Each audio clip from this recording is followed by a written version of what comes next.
Internet, what is really, really, really good? You know it is. It's the one and the only, the triple, the G.O.D. And of course, I'd like to welcome you guys back to another installment of Triple the Guy Speaks on. And RWBY Volume 4, Chapter 11, Taking Control. And there wasn't a lot of that. There was some, but not enough to justify naming the episode that, because where does our episode begin?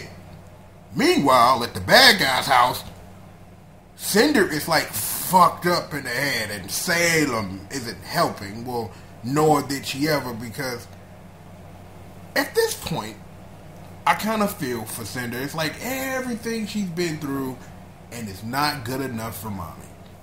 That's just how shit works, is that when you have a bad guy, like when you have a bad girl, let me say, that's overreaching as Salem is, nothing is ever going to be good enough other than perfection. This is then proven when Tyrion coming in from that ass beating that he took. Well, because how do you define the fight? Because we talked about it a couple episodes ago. Is that, like, where do you really sit, like, who took what L? Because Uncle Crow still fucked up. That's just a thing. Tyrion lost his tail, and then Salem again showing that motherly love is that what you did, whatever it was, however you wish to dichotomize what the fuck it was you did, not good enough for me. And then Tyrion snaps and kills a Grim because, hey, whatever, with tears in his eyes. So it's like, to see characters broken like this is that, I don't know if the story is trying to get me to try to feel from their side, but I kind of have to, because I have to look at it from every angle, because I talk about the show every week, so I can see, like, how like I said, how everything that Cinder has been through has brought her to this point to where you have someone who you look to, admire, and follow, and be that while your best isn't good enough. And that was shown in multiple times, so it's like, where this really sits in an episode called Taking Control, where the characters in question that are not Salem have completely lost whatever control they ever had, if they ever had any in the first place. In some taking control of this episode, we go to Bay House, and Bay colors her gauntlets and her Spencer bionic arm in those bumblebee colors. Ship gang proper. There'll be more in that in this episode. And Tay Yang asks Yang the one question. You know where your mother is. Your sister may be in need of your help. So what is it that you do? We don't get an answer. No, zero answer. So we've got the rest of this season, however much of this season is left, to try to figure out what the hell is Yang going to do now, because Bay found a confidence. She ready to get going. She ready to rock and roll. But finding confidence is one thing. Becoming that confidence, acting upon that confidence, and following through upon that confidence is another thing entirely. So we'll see exactly how that goes. Meanwhile, over in Iceland in Super Mario Bros. 3, we got Solid Weiss and Octo Klein trying to sneak out the damn house, cause fuck it, we need a stealth mission in this episode, cause fuck it, it's Saturday. I don't know, but while that was the feature, that I'm gonna jump over to the other side of Super Mario Bros. 3 with that argument between Ironwood and Uncle Phil Jock. Uncle Jock Phil? What do I don't even know what pet name I done gave that dude. We call him Uncle Phil Jock. That we call him because we know, oh boy, that's White Carlton Banks. But anyway, Ironwood putting down the dick, the stroke, like, yo, this is how it's gonna be. It's like Jock blames Ironwood for taking Winter away, even though we've learned early on that her wanting to join the army and do whatever it is, what you do was her choice. So it's like Jock just needs somebody to blame, because both of your daughters off the fucking rail, at least the way you see it, and your perfect son, White Carlton Banks, can do no wrong, who you've left the hood to. The thing about all of this is, like, I laughed at this so hard though.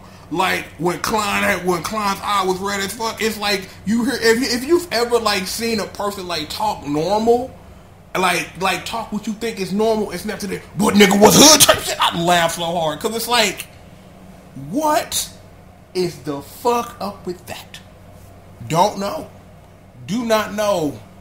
But there's something to it because I thought for a second that somebody was masquerading as Klein or something like that, but I'm not even sure what's going on with that. So hopefully we get some answers pretty soonish about that.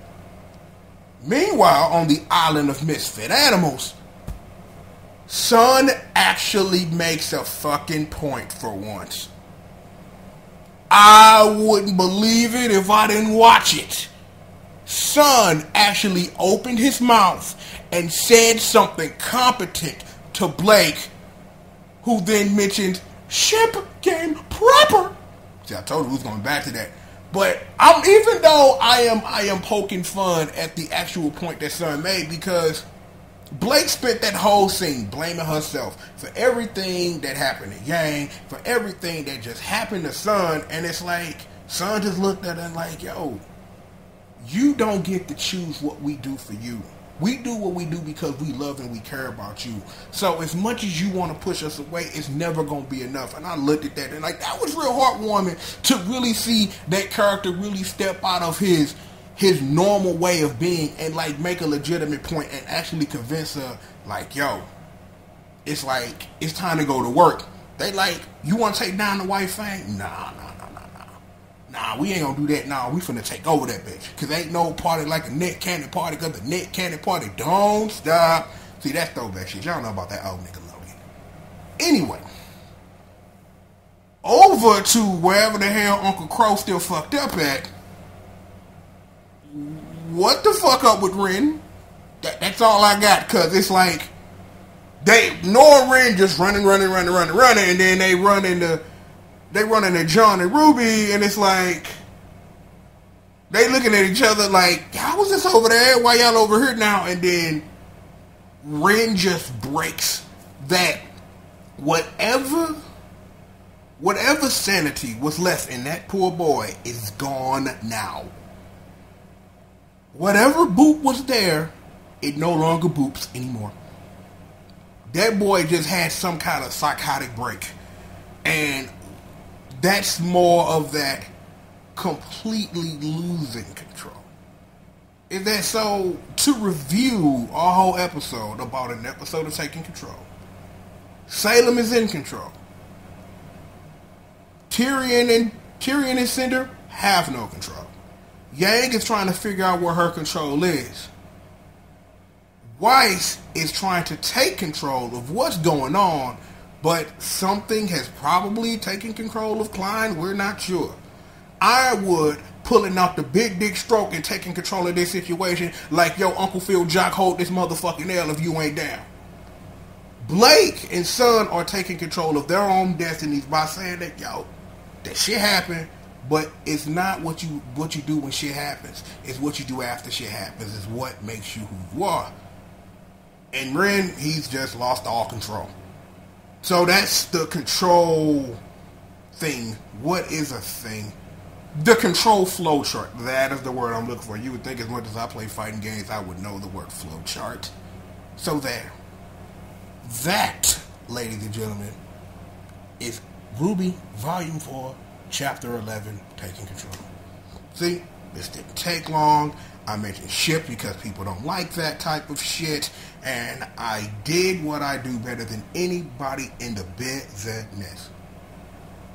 How you like that? But that's it. That's all.